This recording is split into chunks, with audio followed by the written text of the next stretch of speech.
네, 여러분들 안녕하세요. 시사타파의 심층분석 시작하도록 하겠습니다. 국힘당이 사실 이제 뭐 오늘 한동훈도 뭐라고 떠들고 지금 이런 걸 보면 결국은 총선 패배의 어떤 책임 공방이에요. 이게 보면 총선 참패에 한동훈 책임이다, 윤석열 책임이다. 그거 갖고 아직도 정리가 안 된 거예요. 정리가 안 되다 보니까 니 탓이요 내 탓이요 하면서 이렇게 싸움질을 하는 겁니다. 아마 제가 오늘 윤석열 살 길도 오늘 방송에서 윤석열이가 살아남을 수 있는 길을 제가 이따가 윤석열 꼭 이 방송 봐. 너가 사는 길은 딱 하나야. 알려드리도록 하겠습니다. 이 방송 말미에 윤석열이가 살 수 있는 길 여러분들에게 좀 말씀드리도록 하겠습니다. 그 다음에 지금 국힘당 안에서 갑자기 간호법 재발의하겠다. 국힘당이 간호법을 여러분들 재발의하겠다라고 나오는 건 뭐냐면 이거는 의대 증원 문제가 해결이 안 돼서 그래요. 의대 증원 문제가 해결이 안 되니까 윤석열이가 간호법을 거부할 때까지만 해도 의사들의 편이었어요. 윤석열이가. 그렇잖아요. 간호법을 거부할 때만은 해도 그 당시에는 의사들과 윤석열 정부가 더 친밀한 관계를 유지하고 있었는데 이제 의사들과의 분쟁이 발생하니까 이제는 간호법을 국힘당에서 재발의해 주는 거예요. 그래서 민주당, 개혁신당, 뭐 자유한국당도 공동 발의가 됐는데 그러면 이제 국힘당을 시작으로 뭐 유불리에 따라서 윤석열이가 거부했던 법들을 다시 재발의하고 있으면 결국은 이게 김건희 특검까지 갈 수밖에 없어요. 그런 것도 여러분들이 좀 예의주시해서 왜 이런 법들을 국힘당에서 발의했나라고 보면 그 의미는 의대 증원 문제에 있어서 이제 정부가 의사 2,000명에다가 국한시키지 않겠다. 2,000명에 국한시키지 않겠다라고 얘기를 했는데도 불구하고 의사들이 원점에서 다시 검토하자. 여러분들이 것들이 나오기 때문에 이런 법들이 나온다라고 보시면 되고 그 다음에 지금 완전 개망신입니다. 지금 G7의 초청도 못 받았는데 지금 윤석열 정부 이후에 지금 G7에 사실상 연속으로 초청을 못 받는 거죠. 이거는 외교부를 질타해야 됩니다. 이거 경질시켜야 되는 문제예요. 지금 정상회담에 또 초청을 못 받았다는 거는 진짜 자고 일어났더니 후진국으로 됐다. 이거 결국은 원인은 뭐냐?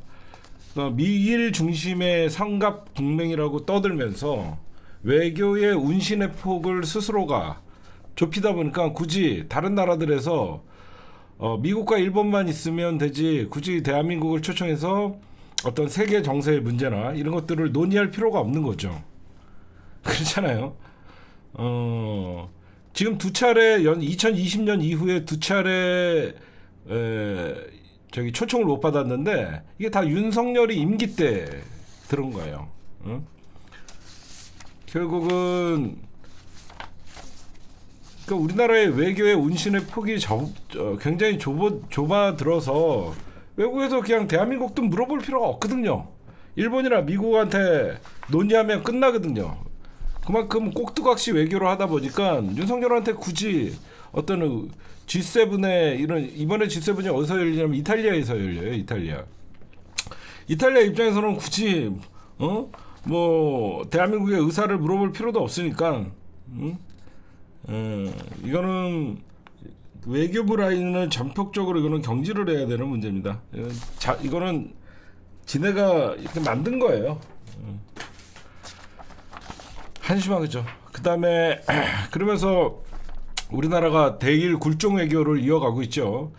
지금 일본의 조시다, 야스쿠니 봉합, 이거 진짜 일본은 점점 한일 외교를 과거로 돌리고 있어요. 그렇죠? 과거사에 다시 역행으로 하고 있습니다. 참배는 물론이요. 지금 일본의 군국주의를 상징하는 야스쿠니 신사의 공물을 복납하는 이거는 일본의 총리는 이거는 우리 윤석열만 혼자 한일 관계는 미래지향적이다. 입으로는 한일 관계가 미래지향적으로 나가야 된다라고 얘기하지만 일본은 정작 한일 관계를 역행하고 있거든요. 근데 왜 일본이 이런 짓을 하냐? 항의하지 않으니까 그런 거예요. 응? 단 한 번도 일본의 형태에 항의하지 못하는 대일 굴종 외교를 하니까 이딴 일이 대놓고 하는 겁니다. 바보죠, 바보. 그다음에 한동훈 얘기부터 할까요? 한동훈이가 사실상 19일 날 대통령실에서 윤석열이가 초청 오찬하자, 이번에 그 비대위원들 고생했다 선거, 그래갖고 만나자라고 하면서 이관섭 그 당시에 대통령 비서실장을 통해서 한동훈에게 초청을 했는데 건강상 이유로 거절했다. 이거는 참 의미심장하죠. 제가 볼 때는 이제 윤석열과 한동훈은 돌이킬 수 없는 강을 건넌 거예요. 그랬는데 오늘 여기저기서 나오죠, 얘기들이. 한동훈이가 SNS에 글을 씁니다. 그렇죠? 의미심장한, 나는 국민 배신 안 할 것이다. 그리고 정교해지기 위해서 시간을 갖겠다. 두 가지 의미가 있죠. 정교해지기 위해서 시간을 갖겠다라는 것은 이번 총선을 겪으면서 국민들의 민심을 따갑게 느꼈고 디테일하지 못했다. 그래서 이번 6월에 있을 국민의힘 당대표 선거에는 나가지 않겠다는 의미가 있는 것이고, 그러면서 한마디 했죠. 최근에 윤석열과 홍준표가 만나서 홍준표가 계속 한동훈이가 윤석열을 들이받고 배신했다라고 하니까 배신이 아니다. 나는 대통령에 대한 배신이 아니라 용기다. 그렇죠? 한마디로 대통령에게 바른 말한 것은 그 대통령에게 바른 말한 거는 뭐를 의미하는 거냐면 런종섭, 최상병 사건과 김건희 사건에 대해서 갈등이 있었다라는 거를 사실 시인을 한 것이고, 그거는 국민의 민심이었다라고 하면서 국민을 배신하지 않겠다라고 얘기한 거죠. 이거는 사실상 윤석열과 선긋기에 나선 거예요. 그리고 더 공부하고 성찰하겠다. 결국 잘 될 것. 시간을 가지고 공부하고 성찰하겠다라고 하는 거는 당대표에는 불출마하겠다는 뜻이고, 근데 저는 여기서 이렇게 봐요. 그러니까 윤석열의 오찬 제안을 거절한 거는 향후 행보를 위한 포석이라고 봅니다. 한동훈은 정치를 안 하겠다라고 하지 않았죠. 오히려 더 성찰하고 공부하겠다. 이거는 한동훈이는 앞으로 정치를 계속 하겠다는 겁니다. 그러면 향후 행보에 한동훈이가 정치적으로 살기 위해서는 윤석열과 더 대립해야 되고 윤석열과 더 거리를 둬야 됩니다. 그래서 굳이 지금 당대표에 나서서, 여러분들 왜 한동훈이가 이번에 당대표에 저는 나서지 않을 거라고 생각하냐면, 한동훈이가 지금 당대표에 나서갖고 얻을 수 있는 게 하나도 없어요. 아직 윤석열의 임기는 여러분들 슬프게 3년이 더 남았습니다. 아직도 윤석열이가 임기가 3년이 더 남았는데 당대표의 임기보다 대통령의 임기가 더 많이 남아있기 때문에 지금 들이받긴 그렇죠. 저는 한동훈이는 다음 당대표에 도전할 가능성이 큽니다. 그래서 일부러 시간을 벌고 다음 당대표 여러분들 생각하셔도 2년 후에 윤석열의 임기는 1년이에요. 그때는 자유롭게 당대표에 도전해서 윤석열을 들이받기 쉽죠. 그렇죠? 제가 보면 한동훈이는 절대 이번 당대표 6월 선거에 나가지 않습니다. 괜히 나갔다가 결국 본인이 다친다는 걸 알아요. 오히려 2년 후에 다음 당대표에 도전하면 윤석열은 거의 이제 죽어있는 정권이 돼 있을 테고, 임기는 1년밖에 안 남고 오히려 당대표의 임기가 더 남아있을 때 그때 나가려고 하는 거고, 이미 한동훈은 이번 총선을 통해서 자기 지지층 확보는 확실히 했잖아요. 응? 한동훈은 자기 지지층 확보는 확실히 했기 때문에 지금 한동훈이는 이제 배신이 아니라 용기다. 나는 국민에게만 충성한다. 국민을 배신하지 않을 것이다. 이게 과거에 윤석열이가 저는 사람에게 충성하지 않는다. 그거랑 똑같은 겁니다. 그렇죠? 잘 생각해보세요. 윤석열이가 대통령이 되는 과정을 보면 나는 사람에게 충성하지 않는다. 그게 마치 정의를 뜻하는 것 같이 얘기했지만 나는 국민에게 배신하지 않을 것이다. 이 의미심장한 말은 윤석열은 국민을 배신했다는 뜻이죠. 나는 국민을 배신하지 않을 것이다. 그러면 누구와 배신했다는 소리냐? 윤석열이라는 소리예요. 끝난 겁니다. 한동훈과 윤석열의 관계는. 그러면 제가 여기서 이제 한동훈과 윤석열의 관계가 끝났다라고 봐야 되기 때문에 제가 얼마 전에 법률 비서관실을 만든다고 했잖아요. 법률 비서관실을 통해서 이제는 한동훈이가 심어놓은 중앙지검과 대검의 사람들을 관리를 하겠다는 거죠. 그리고 법률 비서관실에서 한동훈이도 관리할 수 있는 거고. 그러면 우리에게 어떤 점이 있냐? 사실상 이재명 당대표나 야당에 대한 수사의 동력이 끊긴 겁니다. 그렇죠? 이제 한동훈이가 사실상 이제 윤석열에게 반기를 들었기 때문에 검찰에는 이제 세 가지 종류가 있는 겁니다. 윤석열과 한동훈을 따랐던 검사들이 있었을 테고 거기에 한동훈 라인도 포함이 됐을 테고 한동훈은 사실상 이제 물러날 수밖에 없는 것이고 결국 이제 야당에 대한 탄압이나 어떤 게 이제 동력이 끊긴 거예요. 그래서 이런 것들이 터져 나오는 겁니다.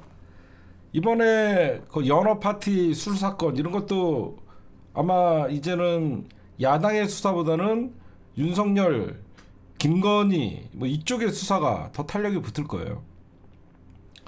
한동훈도 이제 검찰에 이래라 저래라 할 이유가 없잖아요. 그렇잖아요. 한동훈이가 이제는 김건희를 감쌀 필요도 없고 그렇다고 여러분들이 생각하는 것 같이 한동훈과 윤석열이가 직접 부딪힐 수 있는 상황은 아니죠.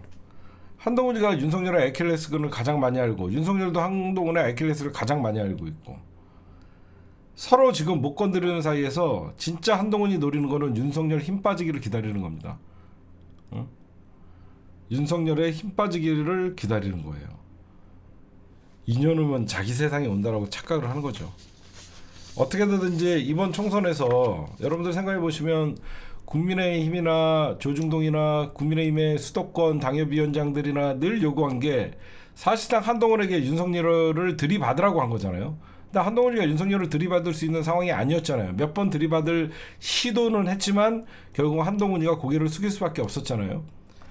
결국은 이제 한동훈이는 윤석열과 거리두기에 나섰고 당분간은 아마 보이지 않을 확률이 굉장히 많습니다. 그러면서 한동훈이가 그러면 가장 이 발작 버튼이 어디서 났냐? 저번에도 말씀드렸듯이 윤석열 입장에서는 여러분들 지금 진보와 보수를 떠나서 이번 총선이 한동훈 심판론이에요? 누가 봐도 윤석열 심판론이잖아요. 근데 모두가 윤석열이 잘못했다고 얘기하는데 유일하게 홍준표만 유일한 자기와 대권 경쟁 관계에 있었던 홍준표가 한동훈이를 그렇게 비판해 주니까 얼마나 좋습니까? 그러니까 윤석열이가 대선 끝나자마자 한동훈이 총선 끝나자마자 홍준표 불러다가 4시간 동안 독대하면서 한동훈이 완전 빡친 거죠. 응? 한동훈 입장에서는 빡친 거죠. 응? 한마디로 나한테 책임론을 뒤집어 씌우려는 게 윤석열 의도냐? 이게 되는 거예요. 응? 홍준표 불러다가 내 책임론 하면 응? 그게 응? 형님의 의도였어? 라고 하면서 얼마나 배신감을 느꼈겠어요. 응? 근데 이런 게 있어요. 정치라는 게 저는 이제 한동훈과 윤석열은 이제 돌아올 수 없는 강을 건넜다라고 생각하는 게 뭐가 있냐면 한동훈과 윤석열이가 과거 같은 사이였다라고 하면 대통령 비서실을 통해서 한동훈이 만나지 않아요. 그냥 동훈아 너 들어와라. 그런 사이예요. 얘네들은.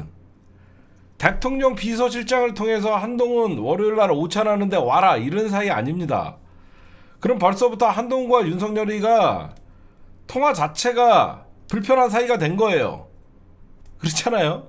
옛날 같으면 총선 끝나자마자 동훈아 수고했다. 그리고 들어와라. 술이나 한잔하자. 이러면서 끝나는 겁니다. 근데 대통령실에 시켜갖고 와라 그랬더니 한동훈 또 안 온다. 한동훈이도 어떤 느낌이 있을 거 아닙니까? 형님이 변했다라든지 어떤 느낌이 반드시 보고 있잖아요.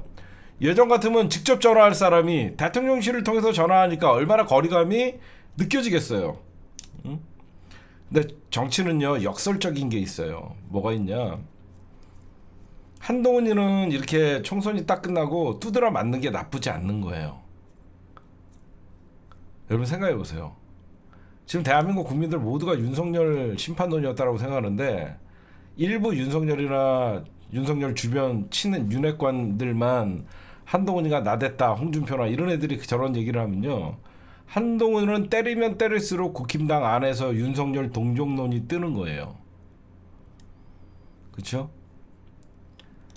아무리 이게 진짜 그래요, 여러분들. 홍준표나 심평이 연일 한동훈이가 주접 떨고 그랬다 그러면서 때리지만 한동훈을 차기 당권주자 조사를 하면 압도적으로 1위가 나오는 거예요. 그래서 한동훈이는 불리하지가 않은 겁니다. 그래서 오히려 자기는 지금 맞아주는 거예요. 맞아주고 검사들의 특징이 있죠. 때릴 때 맞아주다가 결국 힘 빠지면 물어뜯는 게 오랫동안 몸에 밴 한동훈의 습성이에요. 그래서 한동훈이가 여러분들 지금 윤석열이나 홍준표나 윤석열 주변에서 자기를 공격하면 공격할 게 없어서 맞아주겠습니까? 아니죠. 지금은 싸움을 자기가 전면전을 펼칠 경우에는 자기가 지니까 지는 싸움으로 되기 때문에 지금 안 하는 거예요. 한동훈은 차차기 당권 주자를 노릴 겁니다. 그러면 자연스럽게 윤석열과 선긋기나 윤석열과 각세워도 본인의 정치적 생명에 아무 지사용이 없기 때문에 그런 거예요. 오늘 이 말이 가장 중요한 거예요. 배신하지 않아야 할 대상은 국민뿐이다. 윤석열은 국민을 배신했다는 거예요. 그러니까 한동훈이는 이미 윤석열과 끝났다라고 여러분들이 좀 보시면 될 것 같고, 오늘 좀 빨리 할게요. 그 다음에 갑자기 여러분들 나는 이게 이상하더라고요. 이재명 당대표에게 윤석열이 전화를 해요. 전화를 해서 만나자. 602일 말입니다. 602일. 총선 전에나 총선 이후에 저는 이게 굉장히 의심스러운 게 뭐냐면요. 이거 어디까지나 제 심층 분석이에요. 윤석열이가 총선 패배를 받아들이고 대국민 16분 동안의 어떤 그 국무회의를 통해서 담화 형식으로 발표를 했죠. 그때 사과라는 말조차 없었습니다. 나는 똑바로 했는데 너희들이 이해를 못했다. 국민들이 나는 올바른 정책을 펼쳤는데 너희들이 잘 이해를 못했다. 그래서 우리가 하나같이 전부 이런 얘기를 했죠. 아직 윤석열 정신 못 차렸다. 그렇죠? 윤석열 아직 정신 못 차렸다. 우리 그런 얘기를 했습니다. 우리가 갑자기 윤석열이가 그러면 이재명 당대표에게 전화를 했어요. 여러 가지 썰이 있겠죠. 첫째, 이재명 당대표나 민주당은 확고하죠. 민생 추경 바로 실행해라. 그렇죠? 지금 민생 경제가 너무 어렵다. 이재명 당대표가 얘기했다는 전 국민 25만 원이나 그거를 추경을 편성해서 바로 실행하자. 민주당의 요구사항은 추경, 그리고 고 최상병 특검, 거기에 더해져서 김건희 특검, 요 세 가지를 의제로 다루려고 하는데 이 세 번째가 아마 가장 큰 문제겠죠. 김건희 특검을 의제로 다룬다 그러면 여야 영수회담이 사실상 거부할 수도 있는 상황인데, 윤석열이가 그러면 노리는 건 뭐냐? 일단은 총선 이후에 협조, 야당의 협조. 왜 그러냐면 정치를 하려고 그러면 입법을 해야 되고, 입법을 하려고 그러면 야당과 협조는 필수적이잖아요. 근데 여기서 제가 볼 땐 그래요. 분명히 저놈들이 순수한 마음으로 이재명 당대표를 602일 동안 인정을 안 하다가 갑자기 이재명 당대표가 눈에 들어와서 갑자기 야당의 정치적 파트너로 보일 리는 없겠죠. 그럼 자기네들이 국면 전환이나 내용을 수습하기 위해서 야당을 이용하는 면은 저는 충분히 있다라고 생각합니다. 특히 저는 아까 어느 분도 잠깐 썼는데, 분명히 윤석열이가 요구할 것은 박영선 총리의 인준을 협조해달라고가 나올 것 같아요. 왜 그러냐면 제가 지금 취재하고 있는 게 뭐냐면 박영선 장관이 숨어 있어요. 박영선 전 장관이 숨어 있다라는 것은 윤석열 정부의 국무총리에 대해서 yes or no를 안 해요. yes or no를 안 해서 먼저 윤석열 측에서는 우리가 박영선 장관을 총리로 생각하고 있는데 야당에서 협조를 안 해주면 통과가 되기가 어렵다. 그래서 이재명 당대표나 야당의 의중을 떠본 다음에 여기서 추경이나 왜 그러냐면 윤석열 정부 입장에서는 추경 정도는 국민들에게 하면 자기가 나쁠 게 없거든요. 저는 먼저 총리 인선에 대한 협조, 저는 그게 박영선으로 이미 굳어졌다라고 생각해요. 알다시피 박영선에 대해서 보이지 않는 손이 작용하고 있고, 그래서 박영선 스스로도 아니다라고 얘기를 안 하고 있어서 제가 분석을 해보면 이재명 당대표를 통해서 야당의 지금 현재 국무총리 누구를 인준을 하려고 그러는데 야당이 협조를 가능하냐 이걸 물어봐서 만약에 야당에서는 그거는 당원 의원들에게 맡겨야 된다라고 얘기가 나온지 그거를 부탁하려고 하는 게 가장 큰 걸 수가 있을 것 같아요, 제가 보면. 근데 우리가 이번 그거는 일부가 될 수 있지만 윤석열의 목적은 총리의 목적이 있다라고 생각해요. 그래서 결국은 야당이 야당을 공격하게끔, 과거 박영선 장관은 여러분들이 보셔도 문재인 정부의 장관이잖아요. 그럼 문재인 장관을 이용해서 친명을 치른 거죠. 그래서 친명 친문 갈등을 최고조로 일으키려는 누군가의 정치적인 꼼수가 저는 보입니다. 그래서 저거는 우리 민주당이 굳이 이런 거는 받을 필요가 없는 카드예요. 그렇죠? 제가 보면 얘네들이 박영선을 이용해서 야당 분열을 획책하는 그런 정치로 제 눈에는 보여요. 이게 맞을지 틀릴지는 모르겠지만 야당에서 영수회담 관전 포인트가 거기서 나올 것 같아요. 민생 고리로 만나는 척하지만 민주당은 뻔하죠. 민생, 추경, 그 다음에 최상병 특검, 김건희 특검 이거를 안 다룰 수가 없죠. 야당이 요구할 건 뻔하지만 과연 그러면 국민의힘이 민주당의 요구권이 무엇이 있을까? 그렇다고 김건희 특검 하지 말자고는 못할 거 아닙니까? 아마 요거가 가장, 아마 내일부터 이제 비서실장, 이재명 당대표의 비서실장 천준호 비서실장이나 의제 조율을 할 거예요. 왜 그러면 박영선은 누구보다도 반명의 선두주자였어요.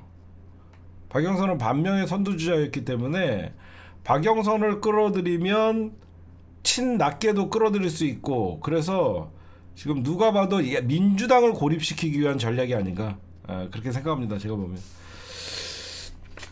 내일부터 어떻게 의제를 정하냐에 따라서 아마 윤석열 정부의 바로미터는 김건희 특검을 받아들일 거냐 안 받아들일 거냐, 거부권을 행사할 거냐 안 할 거냐. 근데 민주당은 김건희 특검법 같은 경우에는 사실 국힘당의 눈치를 볼 필요가 없습니다. 그렇죠? 그냥 윤석열이가 그 김건희 특검이라는 얘기에 어떤 반응이 나오는지만 보면 되지, 김건희 특검 22대 국회에서 올린다고 해서 윤석열이가 반대한다 그래서 민주당이 잃을 건 아무것도 없어요. 민주당이 잃을 게 뭐가 있어요? 아직도 정신 못 차렸다라는, 윤석열이가 만약에 지 와이프 특검 거부하면 윤석열 지지율은 10%로 떨어지는 겁니다. 응? 제가 볼 때는 윤석열은 이재명 당대표에게 총리 후보 추천을 부탁하든지 아니면 박영선 후보에 대한 인준을 동의를 구할 것인지 그런 거 갖고 이용하려고 하는 것 같아요. 제가 보면. 그 둘 이외에는 윤석열이 노리는 건 딴 게 없을 것 같아요. 그러니까 겉으로는 연정이라고 얘기하지만 민주당이 끌려 들어갈 일이 없어요. 근데 내가 윤석열한테 나 하나 팁을 좀 줄게. 윤석열의 살 길은 딱 하나예요. 근데 우리가 안 받아줘요. 윤석열이가 살 길이 뭐냐? 여러분들, 내가 어제 방송 쉬면서 어떤 거를 연구했는지 아세요? 내가 윤석열이라면 어떻게 해야 될까? 국힘당에서 반은 나를 배신했어. 여러분, 아니 잘 재밌는 거예요. 재밌는 거. 나 같으면 국힘당 안에서 좀 있으면 윤석열 탈당하라 그럴 거 아니야. 그렇잖아. 여기저기서 벌써 윤석열 탈당하라는 소리가 나오잖아. 윤석열이 살 길은 국힘당을 탈당을 하고 민주당에 가입하는 거야. 윤석열의 살 길은 국힘당을 탈당을 하고 민주당에 가입해갖고 그러면 어떻게 되냐? 내가 보면 내가 아무리 봐도 윤석열의 살 길은 이거밖에 없는 거야. 근데 민주당이 안 받아주겠지. 그쵸? 그러면 어떻게 되냐? 총선 대승을 한 거거든. 응? 모든 거를 이재명 당대표한테 백기투항을 하고 개헌도 받아들이겠습니다. 이렇게 하고 1년 단축 개헌도 하겠습니다. 그렇잖아? 그러니까 내가 윤석열이라면 동훈이도 막갔지. 국힘당에서 좀 있으면 나 탈당하라고 난리를 칠 거지. 응? 나 보면 탈당하라 그러면 탈당해. 그 다음에 민주당에 싹 가입을 해. 민주당에 싹 가입을 하면 민주당에서 안 받아줘. 그럼 죽는 거지. 그렇잖아요. 민주당이 만약에 윤석열이가 민주당에 가입하는 순간 집권 여당이 되는, 미쳤다고 민주당이 윤석열을 받아주겠습니까? 그렇잖아요. 민주당이 윤석열을 받아들일 이유가 없죠. 그냥 재밌는 상상을 해본 거예요. 재밌는 상상을 해본 거예요.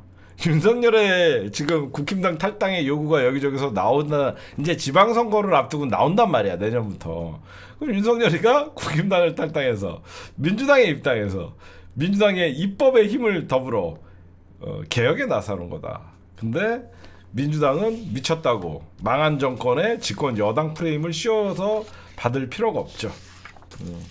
하여튼 내일, 그러니까 웃자고 얘기한 거예요. 웃자고 제가 상상을 한번 하면, 아니 그 웃기잖아, 그쵸? 웃기잖아. 지금 민주당만이 자기를 보호할 수 있는 유일한 정당이잖아.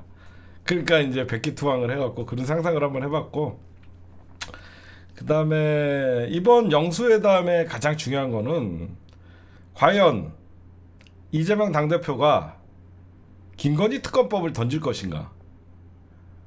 그렇죠? 왜냐면 윤석열이가 자주 만나자 그랬거든요. 자주 만나자고 하는 거는 이제 국힘당과는 선 긋기에 들어간 거고, 이제 힘 있는 이제 민주당과 이제 자주 만나자라고 하는 거는 이재명 당대표의 이제 사법 리스크도 어느 정도 해소가 될 것 같고. 근데 여러분들 잘 봐요. 윤석열이가 이번 한 번만 만나자는 게 아니라 자주 만나자. 왜 그랬을 것 같아요? 왜 자주 만나자 그랬을 거예요? 김건희 살리려고 하는 겁니다. 오로지 이 모든 구성은 김건희가 하는 거예요, 내가 보면. 자주 만나자고 하면 어떻게 해요? 민주당도 대통령과 이렇게 자주 만나는데 지금 김건희 특검법 던지면 또 강대강으로 부딪힐 수밖에 없기 때문에 어떻게 해서든지 이재명 당대표나 민주당과 왜 그러면 지금 오빠 나 지금 끌려가는 거 오빠 뒤지고 싶어? 윤석열 머릿속에는 오로지 김건희밖에 없어요. 오로지 윤석열 머릿속에는 김건희 지키기밖에 없고, 윤석열 머리를 움직이는 건 김건희예요. 그래서 제가 보면 이렇게 야당과 갑자기 협치하는 건 뭐다? 22대 국회가 들어가면 100% 김건희 특검법이 종합특검이 될 수밖에 없는데, 야당이 요구하는 민생 추경해주고 점점점 이재명 당대표가 이번에 만약에 특검을 던지면 냉랭한 기류가 될 수 있지만, 맞으면 대통령실과 민주당에서 의견 조율을 해서 자주 원래적으로 만나자라고 하면서, 그러면 대통령실에서 가장 껄끄럽게 생각하는 김건희 특검법을 의제로 뺄 수도 있겠죠. 그래서 먼저 추경을 하고 최상병 특검을 하자라고 하고 다음에 만나서 나머지 22대는 논의를 하자, 이렇게 나올 수가 있겠죠. 그렇죠? 22대는 논의를 하자, 이게 나올 수 있기 때문에 결국 이재명 당대표의 성격상 김건희 특검법을 던질 확률이 많죠. 지금 왜 그러냐면 이재명 민주당 입장에서는 답답할 게 없잖아요. 근데 이렇게 갑자기 전향적으로 나오는 거는 오로지 김건희예요. 김건희 감옥 갈까봐 김건희가 무서워서 박영선 총리시키는 거고, 제가 보면 그래요. 아마 제 말이 다 맞을 겁니다. 갑자기 뜬금없이 박영선 총리설 누구 머리에서 나왔겠어요? 김건희예요. 박영선 설득해갖고 여야 어떻게든지 자기 특검까지는 막으려고 그냥 김건희 머리에서 갑자기 이러니까 이거는 국민의힘 상식으로는 나올 수 없는 카드잖아요. 왜냐면 이재명 당대표도 지금 검찰에서 무리한 수사를 하고 있기 때문에 이재명 당대표에게 어떤 제안이 올지도 모르겠죠. 그래서 제가 보면 이 모든 게 김건희 쥐특검법, 왜냐면 22대 가면 8명만 이탈하면 되는데 지금 국민의힘에서 여러분들 김건희 특검법 올라가면 찬성표 던질 사람 많아요. 김건희 특검법 올라가면 찬성표 던질 사람이 많기 때문에 여러분들이 항상 윤석열이나 지금 대통령실에서 하는 일들을 중심을 볼 때 김건희 특검법이라는 걸 딱 위에다 놓고 보면 다 보여요. 알겠죠? 자네들의 애킬레스건은 김건희 특검법. 왜? 김건희가 대한민국의 최고의 실권자니까. 대한민국의 국정을 운영하는 게 김건희인데 김건희 자기를 잡아가겠다라고 특검법을 올리면 그러니까 모든 사안은 김건희 특검법 때문에 602일 동안 범죄자 취급하던 야당의 대표를 영수회담하자고 제안이 오는 겁니다. 그렇게 보면 여러분들의 이해가 빠를 거예요. 그쵸? 아니 여태까지 범죄자 취급하면서 총선 때까지만 해도 그 난리를 피더니 총선 딱 지고 나니까 세게 나갈 수 없는 상황이니까 김건희 특검법 어떻게든지 막으려고 야당 영수회담을 602일 동안 안 하다가 하는 것이고 뜬금없이 박영선 총리설을 뿌리고 있는 거예요, 여러분들. 그러면 다 모든 의문이 하는 거고 오히려 아마 그러면서 연정 소리가 나올 겁니다. 그러면서 야당에서 추천하는 국무총리를 하겠다. 이런 분명히 이거 빨려 들어가면 안 돼요. 윤석열이가 아마 이재명 당대표한테 이번에 영수회담을 하면 어차피 야당에서 찬성 안 해주면 총리가 인준이 안 되니까 이번에 총리 후보자를 야당에서 해주십시오라고 하면 굉장히 윤석열이가 전향적인 모습을 보이면서 지지율 올라가는데 이용하려는 것이고 결국은 이재명 당대표가 이런 거 빨리 들어갈 사람도 아니에요. 뭐하러 망한 정부에다가 우리가 이재명 당대표가 총리를 추천을 합니까? 이런 쓸데없는 짓 안 하실 거 뻔하고요. 그렇잖아. 망한 정부의 총리를 왜 이재명 당대표가에게 추천을 부탁하냐? 니네가 해라. 그렇게 나가면 됩니다. 100% 새끼들은 무조건 총리 추천 그걸로 나올 거예요. 그러면서 민생 추경 받아주겠다. 이걸로 아마 싸울 확률이 많아요.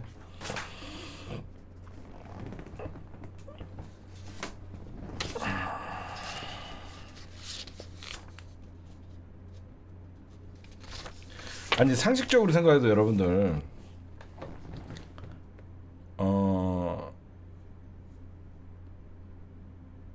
여태까지 지금 막 박영선 문제나 양정철 문제 이게 대통령 공식 라인이 있는데도 제가 계속 이 얘기가 딱 터지자마자 제가 뭐라 그랬어요.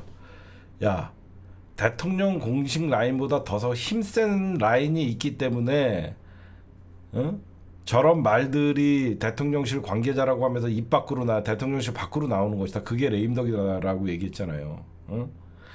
김건희가 여러분들을 진짜 어떤 사람이냐면 저번에 최재형 목사 디올백 사건에 있을 때는 뭐 어디 금융위 위원은 누구 막 인사에 개입한다는 의혹이 있었다 그랬죠. 홍보실 그 다음에 시민사회 수석실뿐만 아니라 비서실 관여 안 한 데가 없을 거예요. 얘는 대통령실 공식 인사 라인도 모르는 하마평이 대통령실 관계자 말로 이게 언론에 뿌려진다는 거는요. 이 자체가 레임덕이에요. 생각해보세요. 대통령이야. 밑에 공식 라인이 있어. 그 사람들이 대통령실 입장을 얘기해.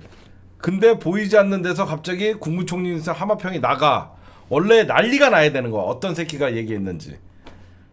뭐 해당 K 모이씨, L 모이씨는 다 날라가야 돼. 아무렇지도 않잖아. 아무렇지도 않잖아. 원래 이거 대통령실은 무관하다, 금시초문이다 이런 얘기가 나왔으면 대통령실 관계자 찾아내서 다 날리는 게 관례예요. 아무도 못 날리잖아.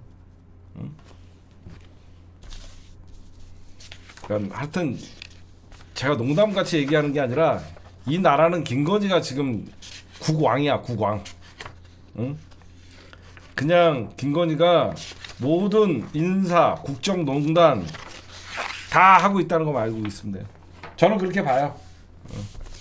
단 한 번도 그거에 대해서 의심이 풀린 적이 없고, 뭐든지 여러분들은 윤석열이 대통령이라고 생각하지만 저는 처음부터 김건희가 대통령이라고 생각했기 때문에 여러분들이 생각하지 못하는 것들을 저는 심층 분석을 통해서 여러분들에게 알려주는 거예요. 이제 민주당 얘기 좀 할게요. 이제 민주당이 상임위 이제 거의 다 이제 먹을 것 같아요. 절대 국회의장, 그 다음에 법사위원장, 그 다음에 운영위원장, 이거는 민주당이 양보를 안 한다 그랬습니다. 국회의장, 법사위원장, 운영위원장 양보 안 한다 그러면 쟤네들은 그냥 또 다 먹으라고 할 거예요. 그럼 민주당은 오히려 이 17개의 상임위원장 플러스 예결위까지 다 차지한 다음에 무조건 이 정부의 특검 정국이나 강공 드라이브로 가야 돼요. 왜 그러냐면 지금 국민의힘은 지도부가 붕괴가 돼 있잖아요. 국민의힘은 지도부가 붕괴가 돼 있기 때문에 이런 민주당의 이런 상임위 차지나 이런 것들에 대해서 본인들이 막을 힘이 없어요. 이건 고마운 일이죠. 그 다음에 최상병 특검뿐만 아니라 방통위 다 날려버려야 됩니다. 이게 가능한 거예요. 민주당은 이제 야당으로서의 힘을 보여줄 때가 이제 시험대에 오르는 거예요. 그 다음에 지금 뭐 조정식, 오늘 여러분들 아시다시피 민주당에 좀 저기 있습니다. 지금 민주당에 어떤 인사이동이 있었어요. 조정식 사무총장이 그만두고 이제 사무총장은 삼선의 김윤덕 사무총장, 그 다음에 이 김윤덕 사무총장은 누구냐면 대선 때 선대위 조직혁신단장을 맡았던 사람이고요. 전북 지역입니다. 지역구는 이재명 대표를 전북에서 가장 지지를 먼저 밝혔던 사람이에요. 그 다음에 수석 사무부총장에는 강덕구 의원, 조직 사무부총장에는 황명선 당선인, 그 다음에 디지털 전략 사무부총장에는 박지혜 당선인, 기본소득 시리즈 등 이재명 당대표의 대표공약을 만들었던 이한주 전 경기연구원장이 민주당 싱크탱크 민주연구원장으로 갔고요. 민병적 의원이 정책위원 수석 부의장, 그 다음에 민영배 의원이 전략기획위원장, 박성준 의원이 수석 대변인, 한민수 황정화 당선인이 대변인, 김정호 의원은 교육연수원장으로 갔고, 그 다음에 국민소통위원장에는 최민희, 대외협력위원장에는 박해철, 법률위원장은 박균택, 이용우, 그 다음에 정무조정실장은 김우영, 은평구. 그래서 제가 오늘 이거 봤어요. 정책위 의장은 진성준 의원. 그랬더니 언론에서 뭐라는 줄 아십니까? 언론에서 오늘 민주당이 이렇게 주요 당직 개편이 일어났잖아요. 주요 당직 개편이 일어나니까 친명일색이래요. 야, 그러면 반명이 없는데, 미안한데 반명이 없는데 어떻게 친명일색이지? 여기서 그러면 뭐 고민정을 원내대표를 시키고 뭐 그래야 되냐? 아니 예전같이 친명 반명 따질 때가 아니잖아. 이제는 다 친명이잖아. 근데 무슨 언론에서는 뭐 친명 득세 말 같은 소리를 해야지 사람들아. 반명 찾기가 더 힘들어. 이제 반명은 이젠 찌그러져 있는 시대고 그냥 민주당이에요. 이제 민주당입니다.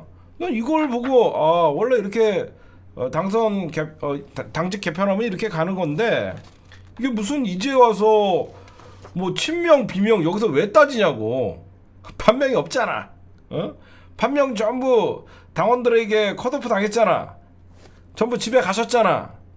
저기 그 이낙연과 일당들 저 밖에서 뭐 새로운 미래인지 어두운 미래인지 지네들끼리 지금 지네끼리 뭐 머리 맞대고 있잖아. 하여튼 여러분들 당직 개편이 이렇게 됐는데 지금 좀 변화가 있는 게 이게 아마 지금 민주당의 분위기를 좀 말씀드릴게요. 원래 여러분들 4선 5선급들은 당대표 도전을 하잖아요. 그렇죠? 4선 5선급들은 당대표를 도전을 하는데 지금 이재명 당대표의 연임설이 나오고 거의 분위기가 이재명 당대표가 결정하면 되냐 안 되냐 이제 달려 있잖아요. 그러다 보니까 원래 한 4선 5선 당대표 도전하려고 했던 사람들이 원내대표의 도전으로 지금 선회를 하고 있는 그런 분위기예요. 근데 여태까지 이제 5월 3일 날 이제 중요한 선거가 하나 있습니다. 뭐가 있냐면 민주당의 원내대표가 있어요. 박찬대 의원이 뛰어들었어요. 박찬대 의원이 원내대표의 이제 도전장을 던졌죠. 그래서 이재명 당대표랑 강력한 현재 투톱 체제가 돼가고 있는데 현재 민주당의 원내대표 후보로는 김민석, 남인순, 박범계, 서영교, 한정희는 4선입니다. 그리고 3선에는 강훈식, 김성환, 박주민, 송기현, 조승래, 진성준, 한병도. 근데 진성준은 당직을 맡아서 여기서 빠지는 게 맞는 것 같고, 한 10명 정도가 거론되고 있는데 아마 제가 볼 때 개인적으로 당심은 박찬대한테 가지 않을까. 당심은 박찬대한테 가보이지 않을까라는 그런 생각을 합니다.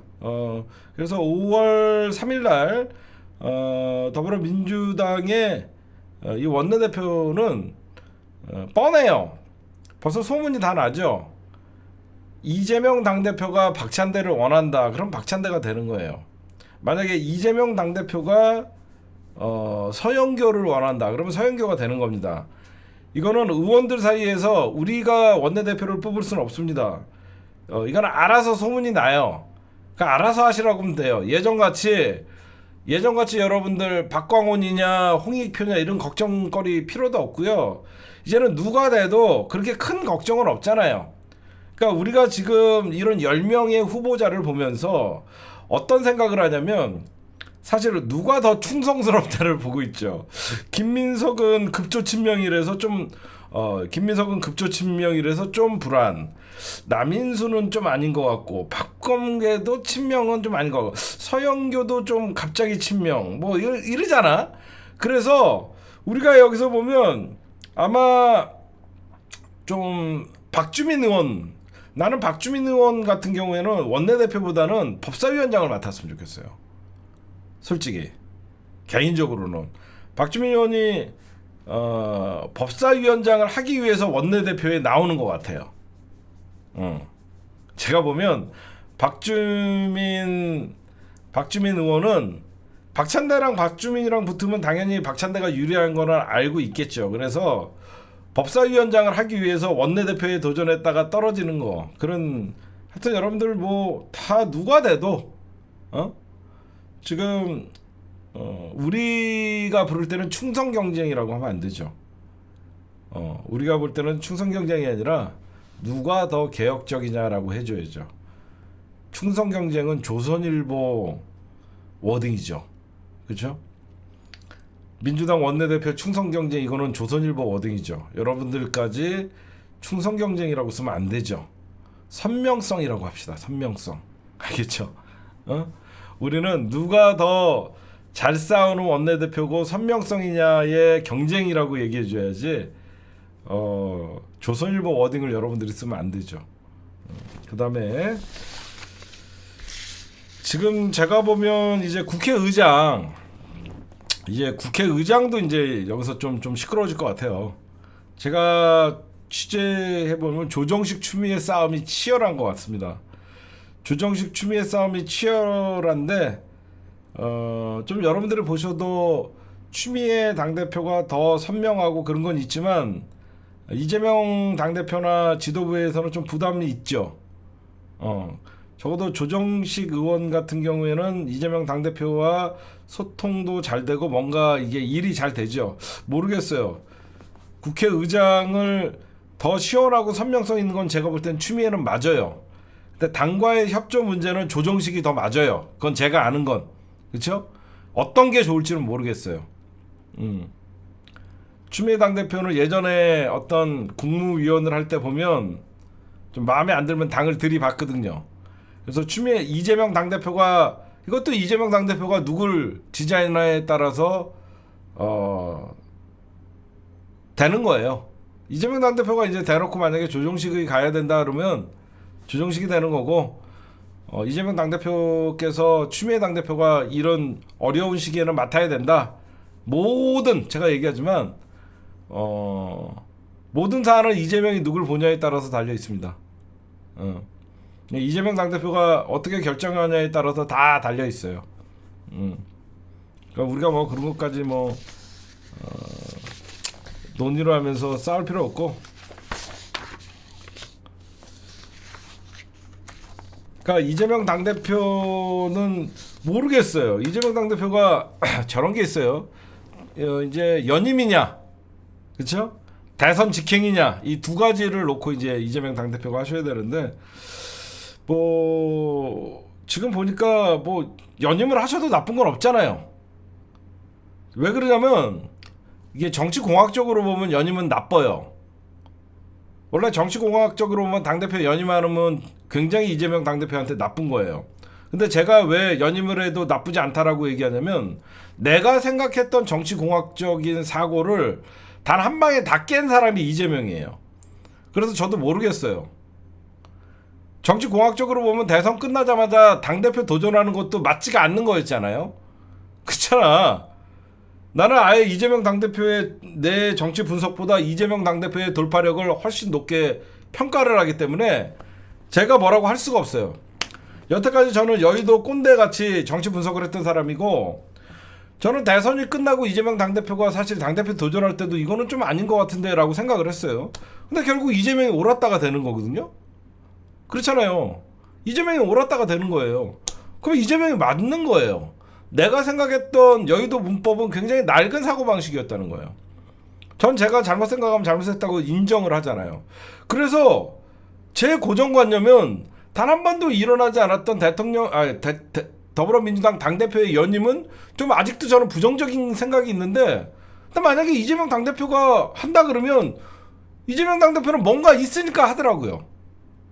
그래서 제가 뭐라고 할 수가 없어요. 유일하게 내가 정치 분석할 때 헛갈리게 하는 게 이재명 당대표예요. 나는 딴 건 다 잘 분석을 하는데 이재명 당대표의 돌파력을 내가 너무 낮게 봤나 봐요. 그래서 분석이 안 돼. 그래서 나는 그냥 이번 당대표의 연임 문제는 본인의 선택에 맡기자예요. 그쵸? 이재명 당대표가 하고 싶으면 하는 거고, 이재명 당대표가 더 크게 생각하고 좀 쉬다가 대선 직행으로 가면 그건 이재명 대표의 선택이고, 근데 지금 남은 전국 구도를 보면 결국 이재명 당대표니까 민주당을 이끌고 갈 수 있고, 윤석열이가 깨갱하면서 이재명 당대표에게 영수회담을 제의했단 말이야. 그러면 이재명 당대표가 윤석열이가 먼저 영수회담을 제의안을 하고 이제 야당의 파트너로 인정을 했는데 당대표가 딴 사람으로 바뀌면 그것도 이상할 것 같고.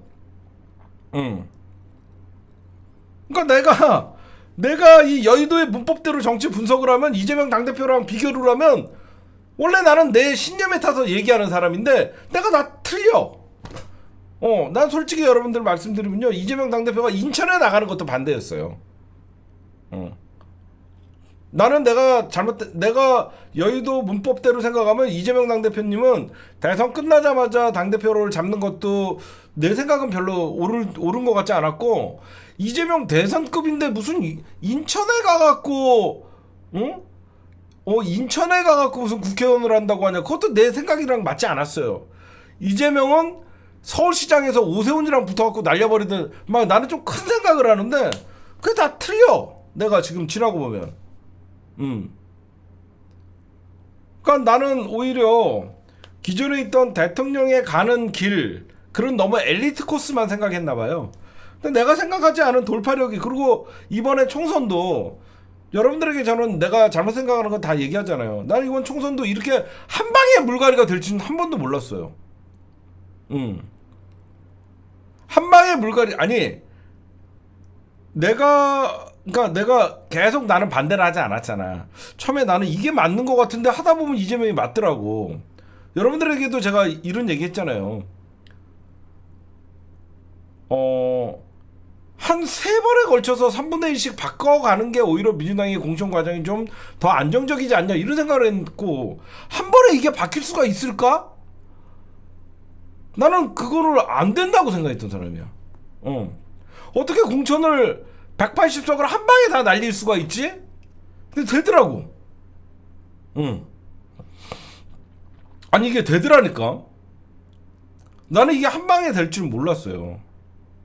그래서 이재명을 합니다. 그래서 그 다음부턴 제가 뭐 연동형이나 이런 거는 진짜 이재명을 위해서 얘기하는 사람들은, 이재명을 대통령 만들려 그러면 연동형으로 가는 게 맞는 거였고요. 왜냐면 병립형으로 가는 순간 국힘당과 손을 잡고 소수정당을 죽인다는 프레임에 갇히면 이재명도 똑같은 사람이 되니까, 진짜 이재명을 위한다 그러면 연동형을 주장하는 게 맞았고요. 그래서 저는 소신을 꺾지 않았던 거고, 근데 내 상식으로는, 여의도 문법으로는 어떻게 공천을 친문을 한 방에 다 싹쓸이를 할 수가 있을까? 이거는 불가능하다고 본 사람이고, 나는 불가능하다라고 봤는데 이게 되는 걸 보면서 이제는 나는 뭐 이재명 당대표가 뭐 한다 그러면 그냥 그의 선택을 지지하고 응원해주는 수밖에 없더라고요.